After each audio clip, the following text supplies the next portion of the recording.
Presente o número regimental de senhoras deputadas e senhores deputados. Sob a proteção de Deus, iniciamos nossos trabalhos. Esta presidência dispensa a leitura da ata da sessão anterior e recebe o expediente. Vamos iniciar o pequeno expediente com os seguintes oradores inscritos. O primeiro orador é o deputado Gil Diniz, deputado Major Meca, deputado delegado Olim, deputada professora Bebel, deputado Alex de Madureira, deputado Enio Tato, deputada Janaína Pascoal. Vossa Excelência tem um tempo regimental.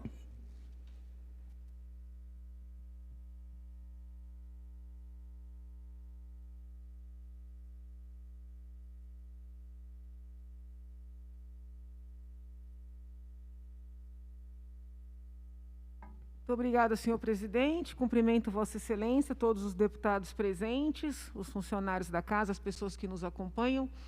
Eu queria tecer algumas ponderações sobre um tema que ganhou destaque já desde a semana passada, que é um tema polêmico, mas que eu queria trazer algumas informações do ponto de vista técnico-jurídico.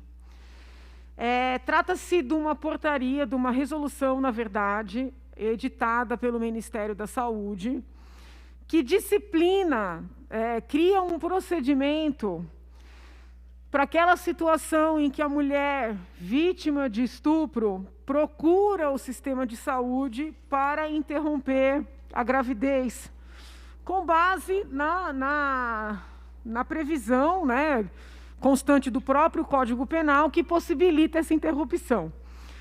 O Ministério da Saúde inova nessa resolução quando determina que os médicos, os profissionais de saúde, que participaram desse procedimento, de tomada de depoimento da mulher vítima e também do procedimento da interrupção da gravidez, que estes profissionais de saúde precisam informar a polícia sobre o crime ocorrido. Muitos formadores de opinião, parlamentares também, sobretudo as que se apresentam como representantes da causa feminina, estão tentando suspender a vigência dessa resolução. Muito embora eu compreenda que é um tema difícil, sob o ponto de vista técnico-jurídico, a resolução está alicerçada. Por quê? Porque é da nossa cultura, da nossa história, jurídico-penal, que o estupro era um crime processável mediante ação penal privada, em virtude da privacidade, para preservar a privacidade da vítima, a intimidade da vítima.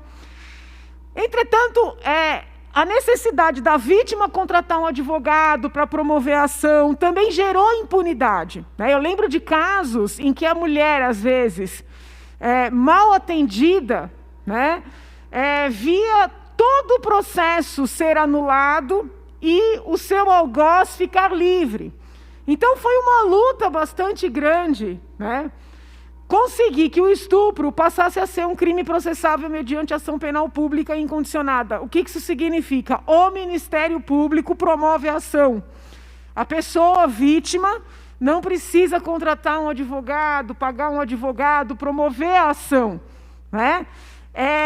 Então, isso tem um lado positivo, porque a pessoa, além de sofrer um crime dessa magnitude, ainda ter que arcar com os custos do processo, essa pessoa não precisará mais. Mas tem um lado mais complicado, que pode até ser visto como um lado negativo, é que a mulher vítima, e aí o homem também pode ser vítima, não tem mais o poder de dizer: não quero que esse crime seja investigado, que haja o processo, não quero me expor, não quero prestar um depoimento e dizer que sofri uma violência sexual. Não existe mais essa possibilidade. E toda a nossa legislação é no sentido de que o profissional de saúde que tem contato com crime processável mediante ação penal pública incondicionada precisa noticiar. Como em 2018 mudou a natureza da ação no caso do crime de estupro, já vem ocorrendo várias reformas nessa seara, o Ministério da Saúde baixa essa resolução deixando claro que os profissionais de saúde precisam informar a polícia, né? Tem muita gente incomodada com essa resolução por entender que isso invade a privacidade da vítima, que já está procurando um sistema de saúde, existe o temor de que a mulher não procurará o sistema de saúde. Então, esse é um lado, não estou desmerecendo o debate. Porém, nós temos que olhar também o outro lado, né? Porque o estuprador fica numa situação confortável, principalmente aquele estuprador que pratica o ato reiteradamente, ou porque tem proximidade com a vítima, ou porque tem poder sobre a vítima, violenta essa mulher, engravida essa mulher, que procura o sistema de saúde, interrompe a gravidez, não existe uma notificação compulsória, né, uma notificação automática, e ele fica numa situação confortável, porque esta mulher terá o ônus de denunciar. Eu tenho olhado essa resolução, sobretudo pelo aumento do número de estupros no nosso país, com um olhar de combater essa impunidade, entendeu? Porque essa mulher procura o sistema de saúde, não foi ela que denunciou, foram os médicos, e o processo vai tramitar automaticamente. É como se ela não tivesse esse ônus de ela fazer a denúncia e enfrentar esse agressor. Então, eu sei que o tema é polêmico, eu respeito, né, as ponderações, mas eu gostaria que as pessoas refletissem se não estaríamos, mediante essa resolução, trazendo mais uma forma de proteger e prevenir esse crime tão grave, né? A bem da verdade, é o mesmo debate que aconteceu em torno da Lei Maria da Penha. Posso terminar o raciocínio, Excelência? Quando foi publicada a Lei Maria da Penha, teve toda uma discussão. A mulher representa, o marido começa, o companheiro, a ser processado, no meio do processo ela pede para parar. Eu mesma sempre fui muito defensora da mulher ter voz, da mulher decidir, né? Mas não foi esse o posicionamento que prevaleceu. O próprio Supremo Tribunal Federal disse, é um crime que não admite retratação da representação. Começou o processo e vai até o final. Por quê? Porque se entendeu que essa mulher vítima sofria uma pressão para voltar atrás, né? O raciocínio que acabou prevalecendo para a Lei Maria da Penha é também o raciocínio que está prevalecendo agora. O Estado vai promover essa ação, o Estado vai proteger essa vítima.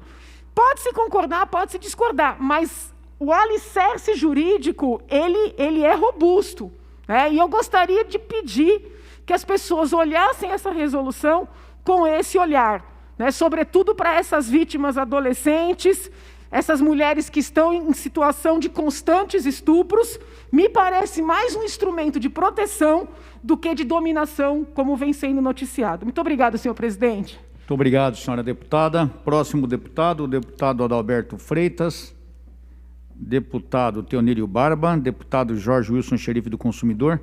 Solicito que o deputado Douglas Garcia assuma a presidência para que eu possa fazer uso da palavra.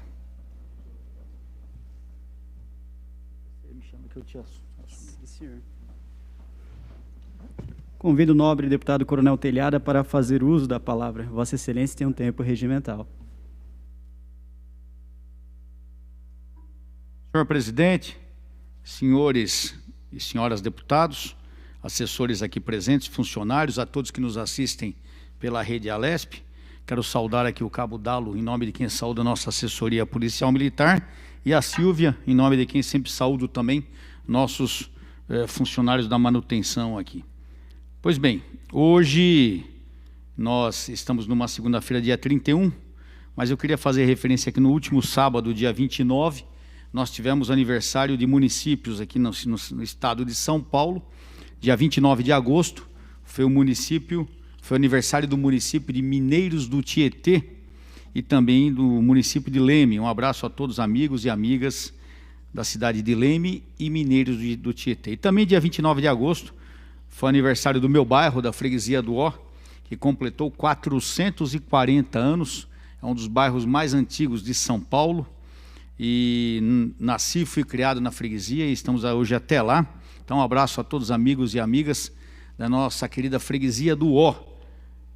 Esse bairro tão antigo que muito fala da história de São Paulo. Domingo, dia 30 de agosto, foi o aniversário da cidade de Itaí. Um abraço também a todos os amigos e amigas de Itaí. Infelizmente, nesse último final de semana, de sexta-feira para cá, nós tivemos muitos falecimentos. Volta para mim, por favor. nós tivemos muito falecimento de policiais militares, vítimas inclusive do Covid-19. Queria falar aqui em primeiro lugar de um grande amigo, de um policial militar que trabalhou comigo, o cabo Osmar Batista da Silva Júnior, patrulheiro de rota, um excelente pai de família, profissional, muito amigo nosso, conhecia a família do Osmar, e infelizmente ele faleceu também vítima na sexta-feira, lá no hospital da Polícia Militar. O cabo Osmar faleceu aos 47 anos de idade, e eu queria aqui, em meu nome, em nome da minha família, transmitir a toda a família do cabo Osmar os nossos sinceros sentimentos e aos nossos irmãos também de rota do batalhão Tobias de Aguiar, um grande abraço.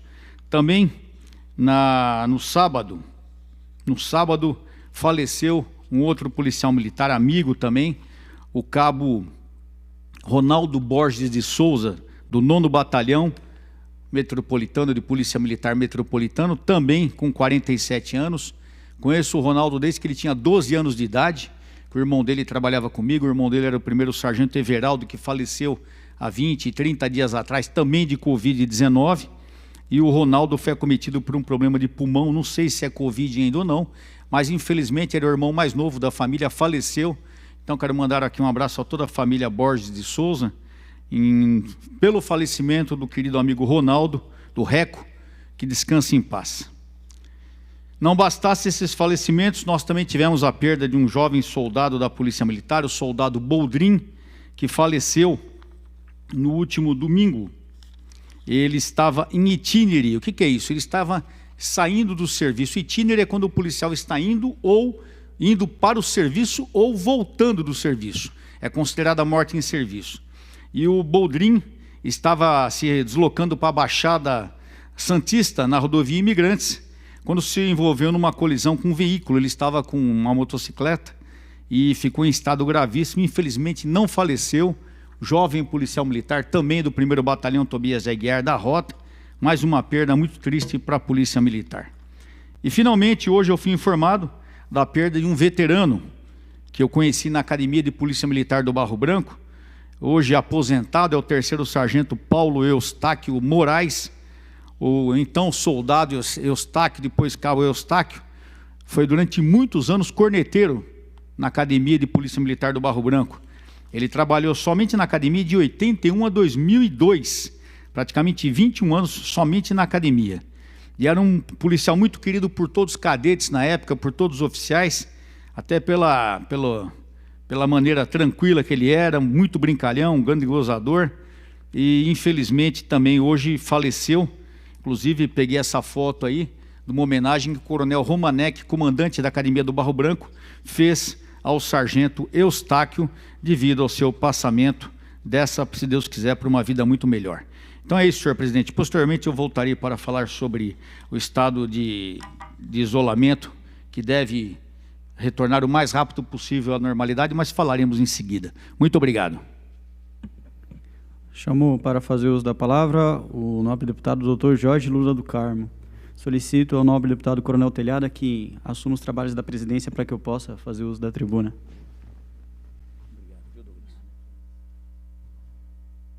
Convido para fazer uso da palavra o deputado Douglas Garcia. Muito obrigado, senhor presidente. Quero aqui cumprimentar o senhor presidente, deputado Coronel Telhada, cumprimentar o deputado Carlos Gianazzi e cumprimentar especialmente o deputado Maurici. Seja muito bem-vindo a essa Casa de Leis. A Assembleia Legislativa do Estado de São Paulo o recebe com as devidas boas-vindas.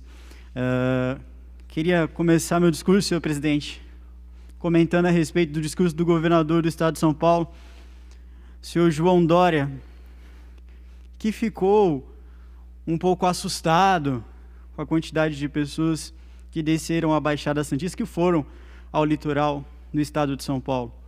Ora, o governador João Dória, ao comentar a respeito disso, comete uma contradição gigantesca, porque ele acredita que as escolas de ensino municipal e de ensino estadual não irão acontecer exatamente a mesma coisa, que as crianças dentro daquele mesmo ambiente não vai acontecer exatamente a mesma coisa. E digo mais, Já que o governador João Dória gosta de seguir recomendações na área da saúde, da ciência, técnica e etc., conforme ele enche a boca para falar, a própria Organização Mundial de Saúde comentou a realização de uma mega festa em Wuhan, onde foi que nasceu a questão do coronavírus, né? Onde nós tivemos o início da pandemia. Epidemiologista diz que ninguém pode ser culpado por querer viver a sua vida como antes da pandemia. Aqui, senhor governador, o próprio epidemiologista, a OMS, Organização Mundial da Saúde, diz que ninguém pode ser culpado por querer retornar à sua vida como era antes da pandemia. E ele foi além, deputado Coronel Telhada. Ele disse ainda que as pessoas estão proibidas de fazer eventos dentro da sua própria casa, dentro do seu próprio ambiente privado. Ora, se eu quiser fazer qualquer tipo de evento dentro da minha casa, eu faço, e o Estado não é ninguém para querer intervir na minha casa. O Estado não é ninguém para querer intervir na casa de quem quer que seja, porque a casa, ela é um local inviolável. E o governador João Dória deu a entender que, se fosse o caso, ele colocaria até mesmo a polícia militar à disposição para poder invadir a casa alheia, para poder fazer com que as pessoas tenham a sua residência violada. Foi o que deu a entender, mesmo ele sabendo que isso é impossível de acordo com a própria lei. Porém, nos últimos dias, a lei ela foi tão infringida, os direitos fundamentais do povo eles foram tão pisoteados que não me surpreende caso esse governador irresponsável faça isso. Governador João Dória, ele trata da situação do estado de São Paulo completamente longe da realidade, completamente longe daquilo que nós temos por princípios, no cuidado com a população paulista. Se quisesse ter cuidado com a população paulista no combate ao Covid-19, teria, desde o início, orientado a Secretaria de Saúde a fazer e seguir os protocolos de tratamento da doença de forma precoce. A questão da hidroxicloroquina, que muitos cientistas e muitos médicos dizem que funcionam sim, mas o governador ele decidiu ignorar tudo isso.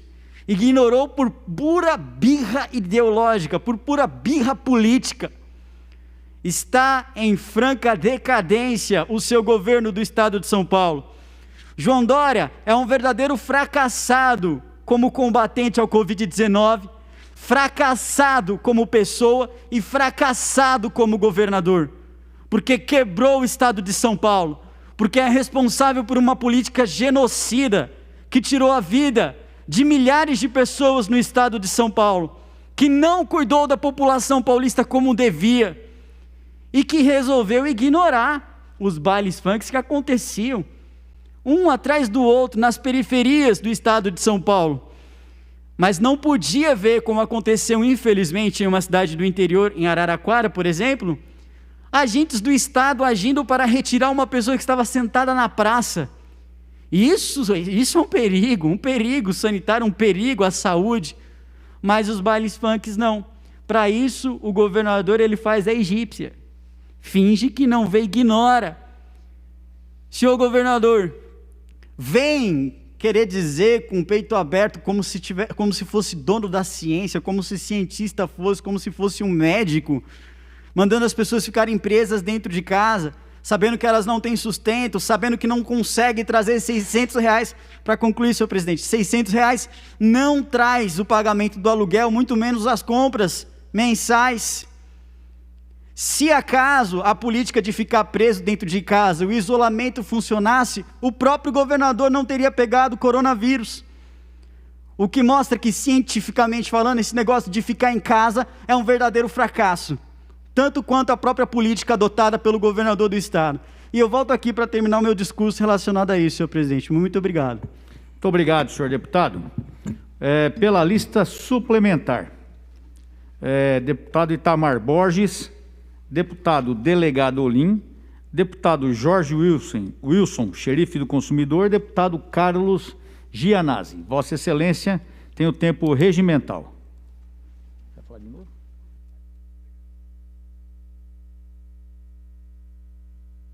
Senhor presidente, senhores deputados, senhoras deputadas, telespectador da TV Assembleia, Inicialmente, eu quero prestar a minha total solidariedade ao grande jornalista Luiz Nassif, que está sendo vítima de censura, né? E a censura, ela é proibida pela Constituição Federal. Luiz Nassif, no seu canal do YouTube, no jornal GGN, publicou artigos e matérias falando sobre a compra de carteiras do Banco do Brasil pelo banco, uma instituição financeira também conhecida no Brasil, a BGT Pontual, que cujo proprietário é o André Esteves, que foi preso no ano passado, se eu não me engano, ficou preso por conta de denúncias contra as suas operações financeiras nesse banco. E lembrando também que esse banco teve como um dos fundadores o atual ministro da Economia, o Paulo Guedes. E ele publicou matérias dando conta dessa compra. O Banco Pontual comprou carteiras de crédito do Banco do Brasil.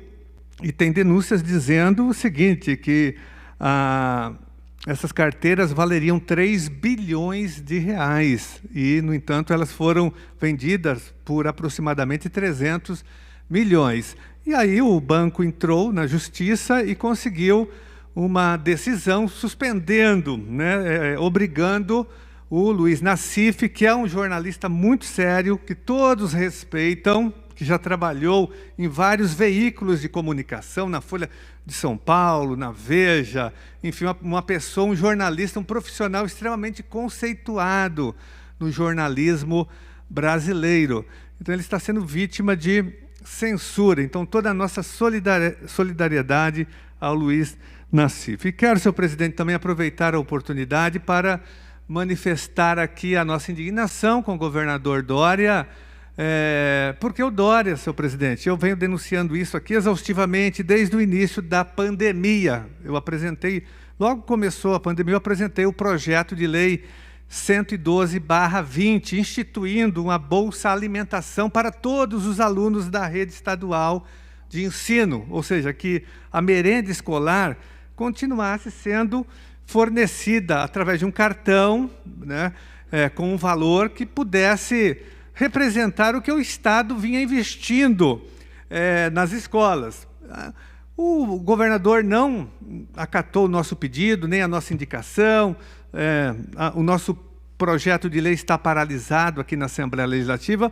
O que o governador fez, com muito sacrifício, depois de muitas críticas, ele instituiu só em abril um programa atendendo apenas 700 mil alunos, dos 3.500.000. Só apenas 700 mil aqueles inscritos no Bolsa Família. Os outros ficaram de fora. A Defensoria Pública, juntamente com o Ministério Público, entrou com uma ação na Justiça, né, obrigando o governador a pagar a Bolsa Alimentação para todos os alunos da rede estadual. O governador recorreu da decisão da Justiça, né, contra o pedido da Defensoria e do Ministério Público e suspendeu, né, o pagamento que seria para todos os alunos da rede estadual, que estão passando por uma grande necessidade, as famílias desempregadas, e, no entanto, o governador Dória, de uma forma mesquinha, né, não paga para todos os alunos o vale-refeição. E o que ele vale-refeição, não, o auxílio alimentação, ou Bolsa Alimentação. Agora é um absurdo, senhor presidente, porque é o governador da farinata. Quando o prefeito de São Paulo, ele tentou dar para os alunos da rede estadual a famosa farinata, que é aquela farinha do lixo, de restos de alimentação. E ele foi duramente criticado, recuou. E agora ele nega alimentação para a maioria da rede estadual de ensino. E essa bolsa que ele implantou é de apenas R$ 55,00, seria mais ou menos R$ 2,00 por dia, que isso não alimenta ninguém, senhor presidente. Então, eu faço um apelo aqui para que a Assembleia Legislativa tome providências. De que forma? Pressionando o governador, né, atender a decisão da Justiça, que foi paralisada por enquanto, mas o pedido da Defensoria Pública e do Ministério Público, e também aprovando o nosso projeto de lei. Está aqui na Comissão de Justiça, é o PL 112 de 2020, que autoriza o Estado a criar uma bolsa alimentação para todos os alunos da rede estadual durante a pandemia. É simples, a Assembleia Legislativa tem que atuar, senhor presidente.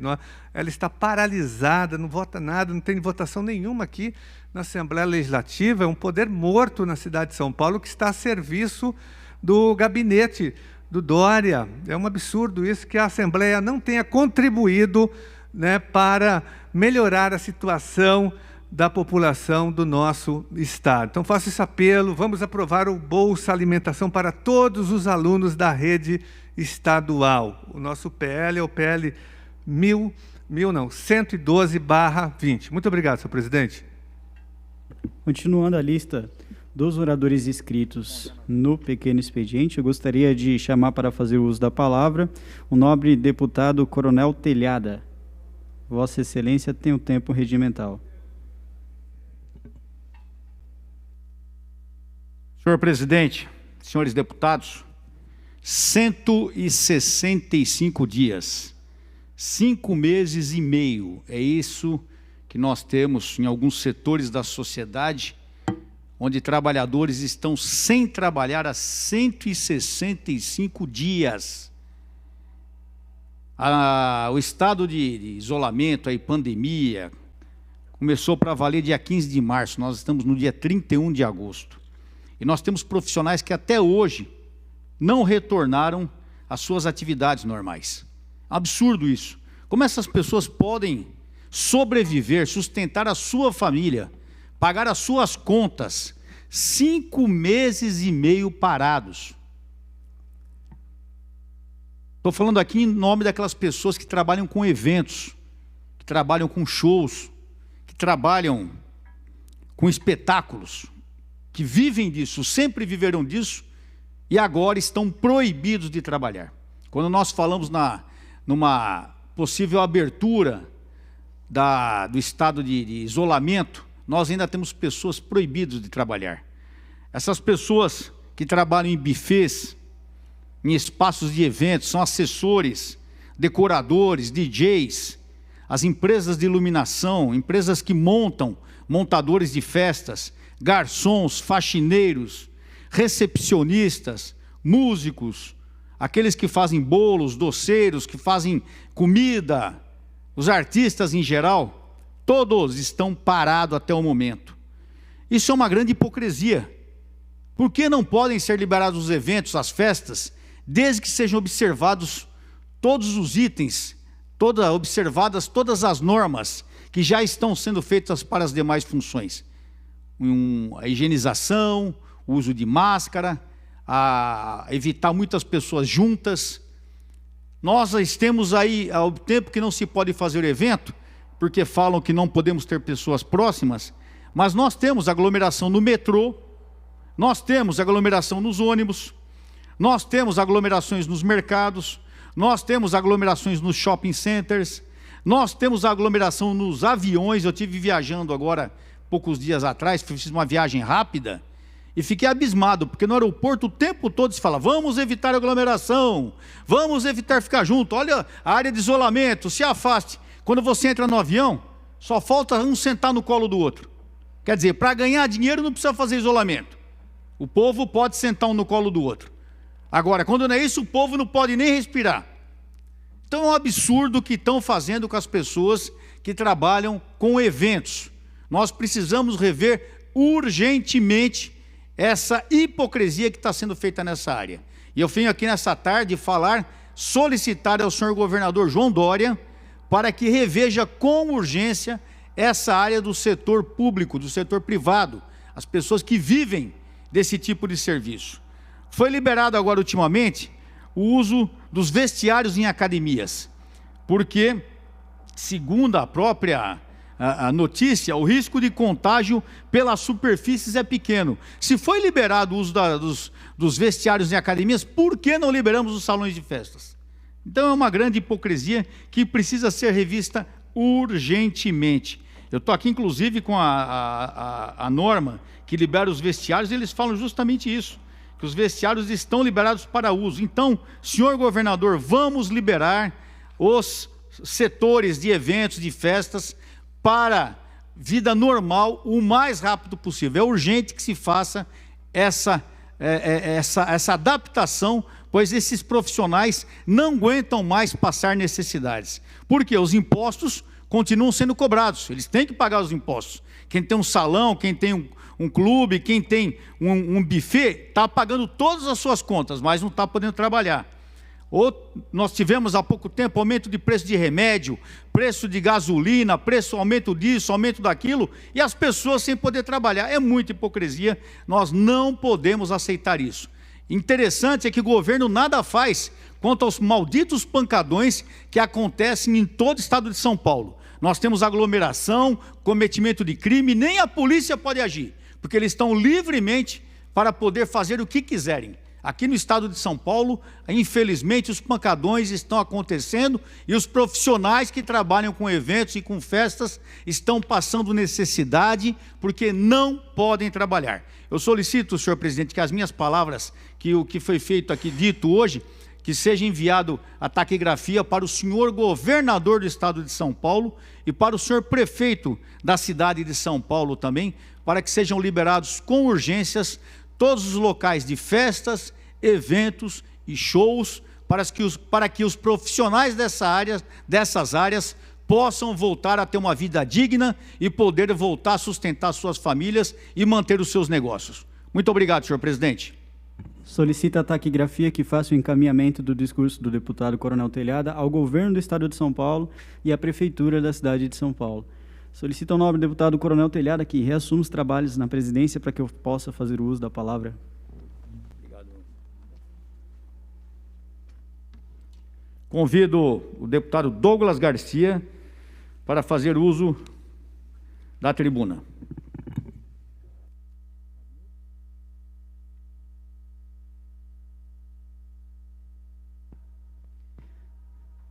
Senhor presidente, enquanto o inútil do governador João Dória está preocupado em instalar câmeras nos uniformes dos policiais militares, a Polícia Federal deflagrou nesta manhã uma operação contra o primeiro comando da capital, o PCC.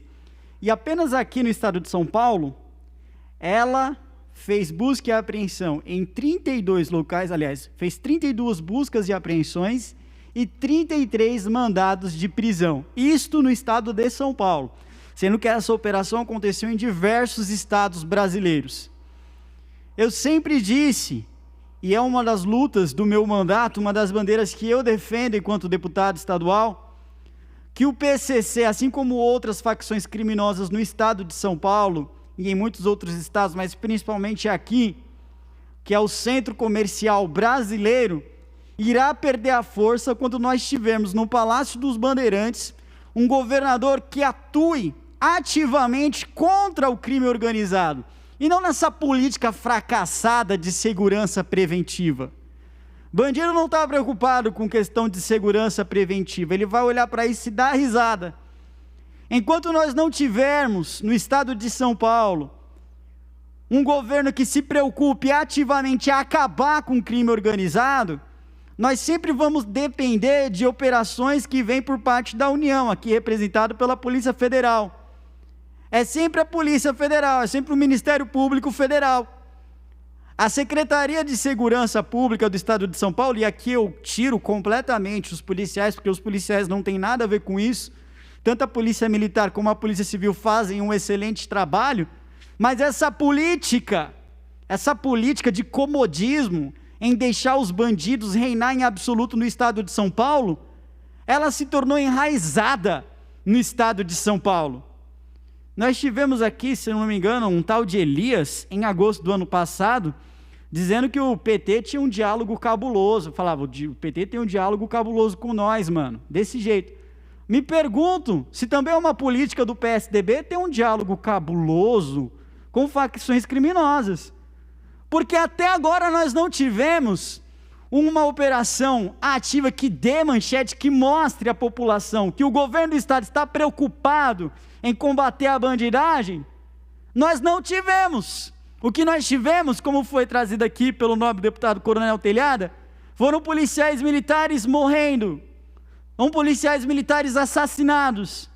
É o cidadão que acorda cedo para ir trabalhar, chega em casa tarde à noite e não sabe se no final do mês ainda terá todos os seus pertences, se terá dinheiro para conseguir pagar as suas contas, porque nós temos um governo ineficaz, ineficiente, fraco, que não se mostra com disposição para combater o crime, apenas para punir injustamente os policiais militares, usando aquela porcaria do CONDEP, que eu não vou descansar de falar mal daquilo até aquilo ali ser extinto, e usando aquela porcaria da ouvidoria de polícia, que eu apoio 100% o projeto de lei do deputado Frederico Dávila para extinguir aquilo ali. Aquilo ali virou um puxadinho de 3 partidos políticos que se unem ideologicamente, instrumentalizam a ouvidoria para poder criminalizar a atuação da polícia militar. Senhor presidente, eu solicito que as notas taquigráficas do meu discurso sejam encaminhadas ao governador do estado de São Paulo, o senhor João Dória, com as seguintes palavras: governador, tome vergonha nessa sua cara de pau e trabalhe em prol da população paulista, contra o primeiro comando da capital, contra o crime organizado, coloque os bandidos na cadeia, porque o senhor tem poder para fazer isso sim. O senhor tem poder para colocar a Secretaria de Segurança Pública, não com uma política de segurança apenas preventiva, mas por uma política de segurança ativa, que vá atrás dos bandidos, que os intimidem e os coloque no seu devido lugar. Nós não podemos esperar por um milagre que aconteça no estado de São Paulo e aparecer de vez em quando a Polícia Federal para colocar o PCC no seu devido lugar e mostrar que o Estado tem força para combater isso sim. O Estado tem poder e tem força para combater isso sim. Basta apenas querer. E nós ainda teremos, se Deus quiser, um governador sentado no Palácio dos Bandeirantes que tenha vontade de fazer isso, porque aparentemente o PSDB não tem. Muito obrigado, senhor presidente. Muito obrigado, senhor deputado. Solicito que a nossa assessoria encaminhe as palavras, as cópias taquigráficas do discurso do deputado Douglas Garcia. Próximo deputado, deputado Carlos Gianazzi. Fará uso pelo tempo solicitado, por 2 tempos, 10 minutos. Obrigado, senhor deputado, presidente, Coronel Telhada. Gostaria, inicialmente, de volta à tribuna no dia de hoje, senhor presidente, de parabenizar todas as participantes do seminário Somos Todas Professoras, que é um coletivo de educadoras de educação infantil de vários municípios do estado de São Paulo, de mais de 50 cidades, um coletivo organizado para lutar pelos direitos e pela dignidade de todas as educadoras de educação infantil, que em muitos municípios não são consideradas professoras, não são enquadradas ainda, por incrível que pareça, na carreira do magistério, na carreira docente, embora já exerçam desde o início, desde o ingresso no serviço público da área da educação, o trabalho de docência. Logo, elas são todas professoras, por isso que o lema do movimento é esse: somos todas professoras.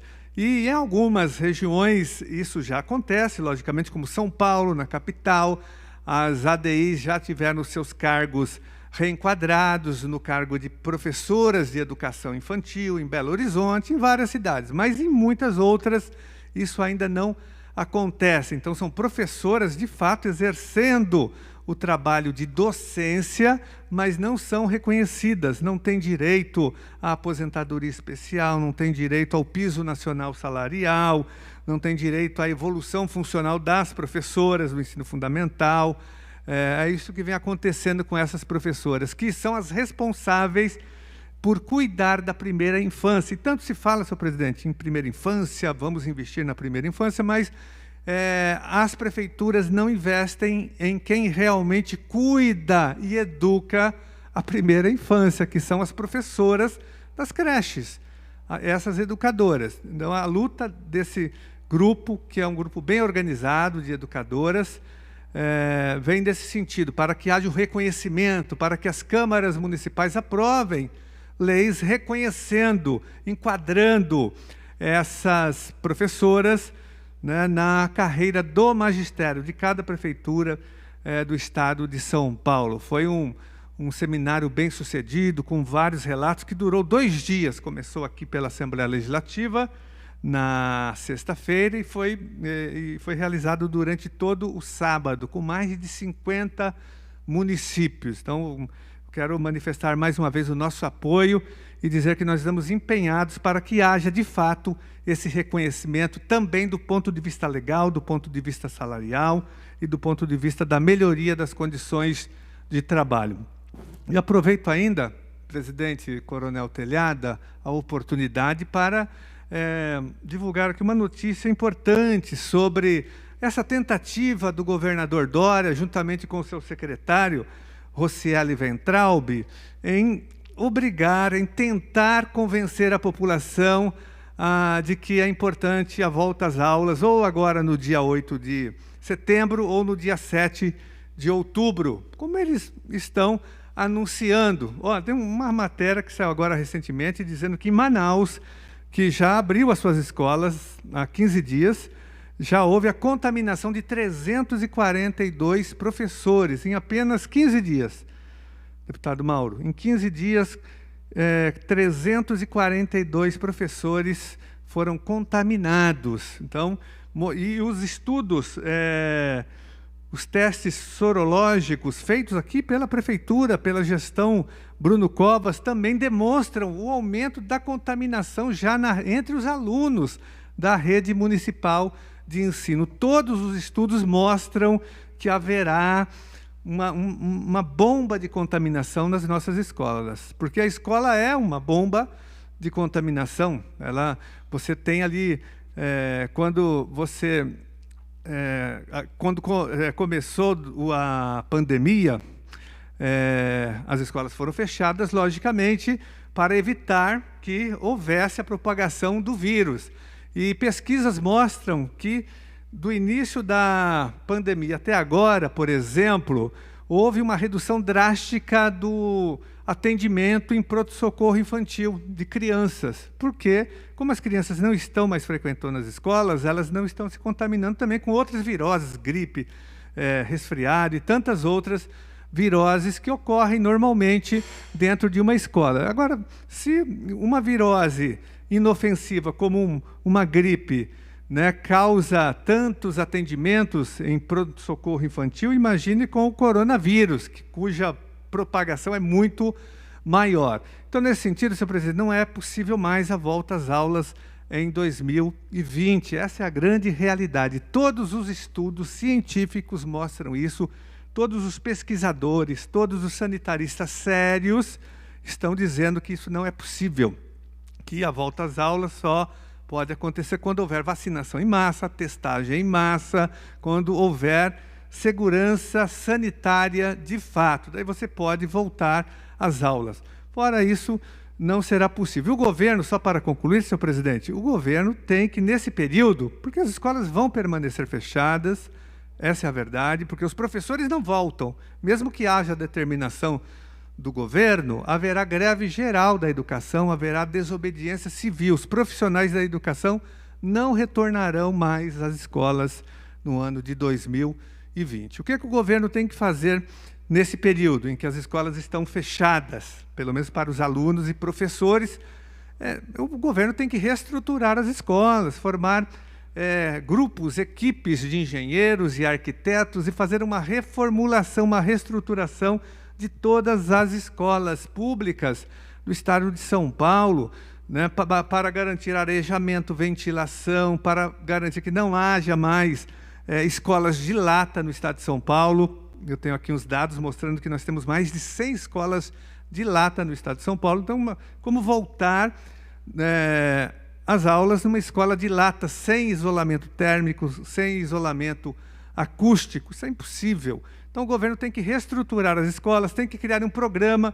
Eu falei agora há pouco no meu primeiro pronunciamento, um programa de alimentação escolar para todos os alunos. O Dória está recorrendo na justiça, né, para impedir que a Secretaria da Educação faça um cartão, uma bolsa alimentação para os 3.500.000 alunos da rede estadual. O governo tem que aproveitar e montar um programa de distribuição de computadores e internet grátis, banda larga para todos os alunos da rede estadual, para todos os professores.